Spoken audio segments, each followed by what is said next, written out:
This story is told from 2 points of view, mine and my sister. My sister has always attracted the attention of weird people. It may seem a bit strange when I say she's very pretty because I'm her older brother, but it's honestly true. She's a whole year older than me, but I've always been taller and looked older than her. I was taking care of her as well. This story is just one of many creepy stories we've had, but for some reason, this one remains in our memory to this very day. It was a beautiful evening in June of 2007. One of the first days of vacation, in fact. My sister, myself, and some of our friends decided to spend our savings on one of the big shopping malls. We were planning to buy a few things, watch a movie at the cinema, and eat some junk food at McDonald's. All in all, the evening started out great. My sister and I got to the mall. We were underage, and we live in Europe, so neither of us had driving licenses at the time. We had gotten there by riding our bikes. My sister wasn't too happy, but her mood improved when we saw our friends there. As planned, we spent over 2 hours in the mall doing nothing. We ate ice cream, visited stores, laughed, and did stupid things like teenagers usually do. We decided to buy some tickets and see a movie. Unfortunately, the movie we chose was very popular, and there were no tickets left, so we split apart into 2 groups. My friends and I bought tickets for the movie we wanted to see. The girls, including my sister, all chose something else. We were supposed to meet in the big lobby after the end of the movies. We bought popcorn, something to drink, and we split up. My movie was ending less than a half an hour later, so I was a little worried about girls who would have to wait for us, but there was nothing I could really do. The movie started and I was completely absorbed in what I was watching. About an hour and a half passed, and I pulled out my phone to check the time. I noticed my sister had tried to contact me some 10 minutes earlier. She had written a message as well. I read it. She was terrified and asked me for help. At that point, I stopped being interested in the movie. I didn't want to interrupt my friend's fun, so I left our cinema hall as quietly as possible. I tried to call my sister, but she didn't answer. I knew she had to be in another hall, so I started to move in that direction. I had no problem getting there. It was loud and dark, but when I stood near the stairs, I saw a group of familiar faces, my female friends. They didn't see me, but they didn't look like something bad was happening. Still though, for some reason, I felt in my gut that I shouldn't go back. I left and decided to wait and find out what happened and why my sister was so scared. I was waiting in the narrow hall. I had the impression that time stood still when I was wondering about the reasons for her reaction. After a dozen or so minutes, the movie was over and people started to leave the hall. I was waiting for my sister, and when I saw my friends, they all looked a bit confused now. They were looking around, and when they saw me, they ran up to me. I saw now what was wrong. My sister wasn't with them. They said my sister had gone into the restroom a few minutes after texting me, and she never came back out. I felt as if someone had hit me in my stomach. I started sweating. I knew we had to find her right now. We split up because we weren't sure where she might have gone. The most likely option was still in the toilet, which is why I went there. The girls split into 2 groups and went to look for her throughout the mall. As I walked towards the restrooms, I knew my sister was in trouble. All I could do was pray that I wouldn't be too late to help her. As I was walking down the hall, I could suddenly make out someone's voice. I walked a bit closer and saw a man standing in the doorway between the hall and the ladies' restroom. He didn't see me because he was busy talking to someone who was inside. He was not a tall man, and he was very overweight. He was about 45 years old, with greasy hair and gray glasses. As I got closer, I could understand what he was saying now, and I felt a cold sweat trickle down my back. "I'm waiting for you, sweetie, and I won't leave without you. Come here, or I'll go in there." It was over 13 years ago, but I remembered these words as if I had heard them just a moment ago. The man was standing in a position as if he was about to fall face down on the cold floor. He was talking to my sister. He tried to persuade her to leave the toilet. I was sure of it. I almost saw him drool as he said it. I was completely shocked, but there was no way I was even letting him look at her. I came over and the man finally noticed me. I saw on his face that he was not happy with my presence.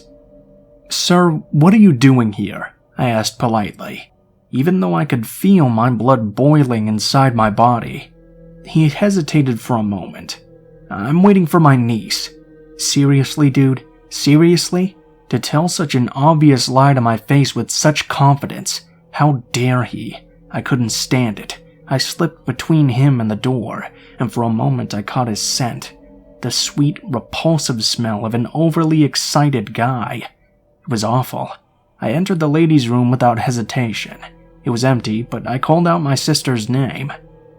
It wasn't even 2 seconds when one of the doors to the toilets opened, and I saw my sister come running towards me. She was crying. Her eyes and nose were completely red, and she trembled as she cuddled up to me. Because of her sniffling, she was unable to even utter a word. I just hugged her back and looked back at the door. The man was gone. It took a long time before my sister was able to tell me what had actually happened. Not long after she and our friends took their place, she had noticed a middle-aged man. He sat down a few rows in front of them and looked around. He noticed their group and smiled. My sister said it was not a friendly smile, but she was not paying attention to this man. The movie had started, but she noticed that every so often the man would turn around and give them glances. After a while, he got up and began to climb the stairs. Then he sat right behind them. More specifically, he sat right behind my sister. They were watching some romantic comedy, so there weren't many people in the hall. My sister began to feel uncomfortable. She told her friends about it, but they decided not to make a fuss. Suddenly, my sister knew this guy was watching her. She could feel his gaze, and she could have sworn he was leaning over her chair and sniffing her hair every few minutes. At one point, she even turned around to see his creepy smirk. It terrified her, but she was done when she felt as if something had touched her hair. She yanked, pulled out her phone, wrote a message and informed the rest of the girls that she was leaving and that she would wait for them with me. As she had walked towards the hall, she noticed that the man had left the theater and started to follow her. She was hoping that we'd meet halfway, but when she saw I wasn't there, she panicked. She couldn't turn back because she knew this guy was following her, so she did the only thing she could think of. She ran into the toilets. She locked herself in one of the cabins and waited for my help because she knew I would find her. She muted her phone because she didn't want to reveal where she was hiding. A smart move, but not at the moment. I had tried to contact her all this time, but she was too scared to think straight, so she didn't notice my calls. I don't know how, but I managed to finally calm her down. We left the restroom and found our friends. They were concerned and were going to inform someone about our disappearance, but we had gotten back before they had time to do so. The rest of the evening was pretty calm. We were supposed to go home right after this incident, but we didn't want to let some creepy old man spoil our plans. The whole time I kept an eye out for the man, but I didn't see him again. I was so relieved, but I was still on alert. I didn't want to let him take advantage of a moment of inattention. I wish the story would end here, but unfortunately it doesn't. Around 9:30 p.m. we decided it was time to go home. We had said goodbye to our friends. We had to drive through the city center and several neighborhoods to get home. I didn't want to scare my sister, but I was aware that someone might be following us. After we had left, this car had turned exactly onto the same streets as us. The driver was driving slowly, keeping a long distance, but I knew it was the same guy. My sister realized this too, and I could see the tears forming in her eyes. We had to decide what to do, and do it as quickly as possible. We definitely couldn't let him catch up to us and push us out of the street, or let him find out where we lived. The sun had gone down, and the area had grown a lot darker. We had to lose him now. Our house was only a few hundred meters away, but we had to cross a long, straight street with only a few houses, or choose something that didn't seem like a very reasonable option. I looked back and saw the answer in my sister's eyes. There was no way I could take the straight path. The man must have noticed that it was the right time to attack. There weren't many houses around.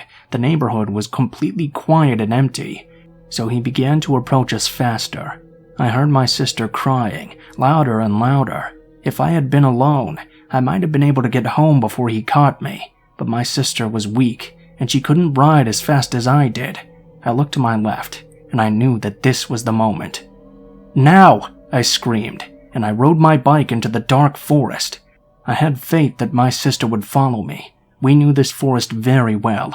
Unfortunately, we couldn't ride our bikes at that moment, so we took them in our hands and started running away as fast as we could.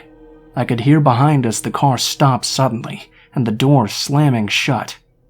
I don't remember much of what happened next. I heard his voice as if he was cursing under his breath. I felt branches scraping against my legs, arms, and face. I heard twigs snapping as we ran towards our house, and my sister's heavy, labored breathing behind my back. You may ask why we didn't call our parents. Our dad asked about the same thing when we returned home and told him what had happened to us. What can I say? We were scared. We were stupid, and we didn't know what we were doing. All we wanted was to get home. We didn't have time to think about it when we were riding our bikes all this time. It seems silly and obvious in hindsight, but if you were being followed and you could feel someone's breath on your back, you would have trouble thinking rationally too. I don't want to make excuses or say we did the right thing, but we did what we did, and we can't change the past. We came back home. My sister was terrified, and I was more angry than scared at that moment. I couldn't believe someone could be so insolent and follow us all evening. We told our family the entire story, and of course they were really worried, especially our mom. My oldest brother visited the same mall for almost 2 weeks, the entire time looking for the man we had described to him, but unfortunately he did not meet him again. There's another creepy thing I'll never tell my sister about.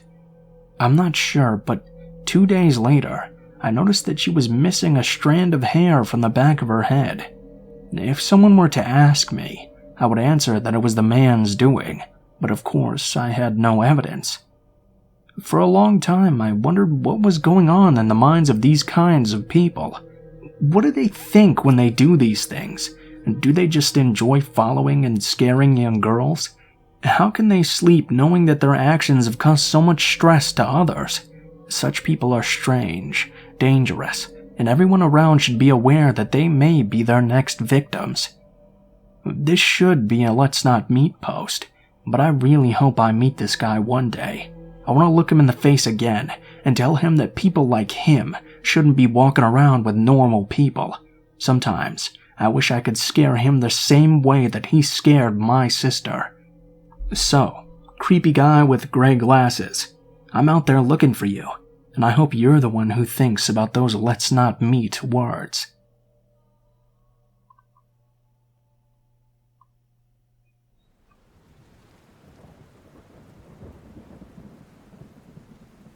Hi, so this is my first post in this sub. I want to start off by saying that reading all of the encounters posted here made me want to share one of my own. I don't know if it's as intense as some, but my experience definitely scared the shit out of me. To start with, let me explain myself. I'm 5'7", 113 pounds, and I was 16 at the time of the encounter. I'm a multi-sport athlete. Track, handball, volleyball, basketball, and hockey, and I have insomnia. This all happened around 2 a.m. on August 10th of 2019.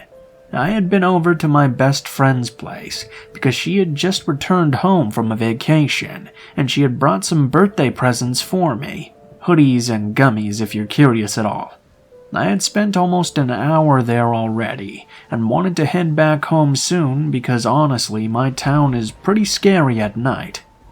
Drug dealers, rapists, murderers, you know the deal. So I waved goodbye to my best friend, and started walking down her street. I guess a party there had just let up, because behind me at the end of the road, about 20 or 30 yards from where I was standing, there were a couple of men walking across the crosswalk. They were both pretty tall, I'm guessing between 5'11" and 6'3". The two seemed harmless at first when I looked in their direction, but soon they came to a complete stop. They both just stood there, looking at me. At this point I felt uncomfortable, so I just kept walking and trying to ignore it, but that's when I overheard what one of them said. "Hey, that's a girl." At this, I whipped my head around. They were starting to walk in my direction now, and one of the two men had moved over towards the sidewalk where there was no light. I knew at this point that something wasn't quite right, and I began to pick up my pace. Still though, they were getting closer with each passing second. I didn't know where the second guy was, but when I looked back, the first guy was following me down the middle of the road. I think that they were planning to cut me off and try to trap me in between the two of them. The minute I was about 13 yards from the T intersection, I started to run, and that's when the yelling started. Oh great, now she's running. I hooked a sharp right, and then a left. I could still hear them chasing behind me, and at this point all I knew was that I couldn't stop moving. I had to find some way to lose them. I was coming up to an apartment building with a small parking lot right behind it, and there were no lights at all. I made the split-second decision to veer off into the parking lot, and I squeezed myself right under one of the cars. I don't know how long I waited there. It could have been only a minute, but honestly it felt like a lifetime. I watched as the two men sprinted past. And thankfully though, they didn't bother to check underneath the cars, which was definitely in my favor. The minute I felt that I was safe, I backtracked and took a different route back to my home. I was too scared to take the main route, and the fear that I would have bumped into them again. I know what I'm about to say is stupid, but I didn't go to the police after this. I felt like I wouldn't have been able to give a proper description of the men, because I hadn't seen their faces and one of them was in the dark. If there's anything I learned from my experience, though, it's that no matter who you are, you always need to be extremely careful. You can think that the part of town or city that you live in is safe, but that isn't really always the case. There's no protective barrier to keep out bad people with bad intentions, so whatever you do, watch your surroundings as if your life depends on it. If I had been listening to my music, or just generally not paying attention, I hate to think what could have happened to me. I hope that no one else has to experience what I did. It was almost like prey being chased down by predators.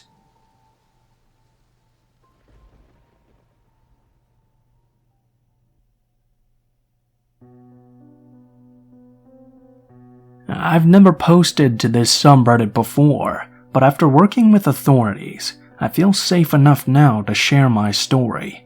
For context, I, female and 20, started an OnlyFans account over the summer to help support myself through school. Things were pretty great, honestly, until I posted my Amazon wishlist. Now, Amazon doesn't release your address to people who gift you items, but third-party sellers can, and that's where I went wrong. By the way, I'm not trying to promote anything here. This is just a very frightening story that I felt like should be shared. In late July, I got a puppy. One night at around 2 a.m., I took him outside to go to the bathroom. While he was doing his business, I noticed an odd car parked outside my family home. I saw a figure in the car, and I could tell they were looking at me, but I couldn't make out their face because it was pitch black outside. Feeling a bit uneasy, I picked up my puppy to take him back inside, but when I started to move, the car parked in my driveway. I sprinted back inside and locked the door, but oddly enough, the person never approached my house. The next morning, I went to check the mail. There was an envelope addressed to my OnlyFans name, with $20 in it but no note. I was currently still at home with my parents, who had no idea about my account, so I didn't mention it to them. A week later, I had moved back to my college town to get ready to start school. At this time, I had stopped posting for the time being until I could figure out how they got my address. I've watched enough crime shows to know there's a possibility I could be in danger. For the next part, I live in a duplex in a gated parking lot for reference. One morning, I was planning on vlogging my trip to Target because I was planning on starting a YouTube channel in the near future since OnlyFans felt unsafe now. When I got to my car, I realized it had been ransacked and my vlogging camera was missing. I know, it's my fault for leaving it in the car, but I was using it the night before and since I live in a gated area, I didn't think it would be unsafe. It also wasn't in plain sight either. I had hidden it in the back of my glove box. I used that camera to film my content, and the SD card that was in there had all of my unreleased photos and videos. I know they stole it just for the SD card. Anyways, this is where the story gets weird. There are cameras outside in the parking lot, so we were able to watch this person break into my car and find the camera. They didn't touch any of the other 7 cars in the lot. They knew exactly which car was mine, which suggests they had been watching me for quite a bit. After the person got the SD card, they walked around the duplex until stopping near my window. My bedroom faces an outside street, and my blinds are broken, so it's very easy to see in. I have a curtain, but it doesn't cover my window all the way. This person just stood there and watched me sleep for over an hour. I have no idea why they didn't try to break in, but thank God they didn't. This person sold my camera at a pawn shop after that, and since I knew the serial number, the police were able to find it. My SD card was still missing, however. I believe the police are still trying to track them down, but I've broken my lease and moved to a new place, so hopefully that will keep me safe.